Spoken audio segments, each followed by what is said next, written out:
কোরআন শরীফে আছে, আল্লাহ বলেন অসংখ্য ক্ষতিগ্রস্ত বান্দা আছে এমন, দিন রাত তারা তাদের পরিশ্রম কর্মকাণ্ড কাজকর্মের দ্বারা ভাবতেছে অনেক ভালো কিছু করছে, আল্লাহ বলেন অথচ আসলে তারা ধোঁকা খাচ্ছে, বরং পথভ্রষ্ট হচ্ছে, নিজেদের সমস্ত আখিরাত খাসারা বরবাদ করছে,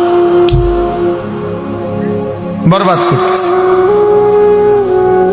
আফামান যুজ্জিনা লাহু সুউ আমালিহি ফারাআহু হাসান, এটাও কোরআন শরীফের আয়াত। আল্লাহ তাআলা বলেন যাকে তার গুনাহ, তার নাফরমানির কাজটাকে তার কাছে খুব সুন্দর করে দেয়া হয়েছে, আর সেইটাকে মনে করতেছে ভালো কাজ, অথচ আসলে শয়তান তার নিকটে গুনাহকে সুন্দর করে সাজিয়ে দিছে, সাজায় দিছে। এই জন্য বাপ আমরা এটা বুঝা উচিত। আরবিতে বলা হয় কালিমাতু হাক্কিন উরিদা বিহাল বাতিল, কথা সত্য মতলব খারাপ। অর্থাৎ অনেক সময় এমন হয় যে কথা তো সুন্দর কিন্তু ভিতরের উদ্দেশ্য খারাপ।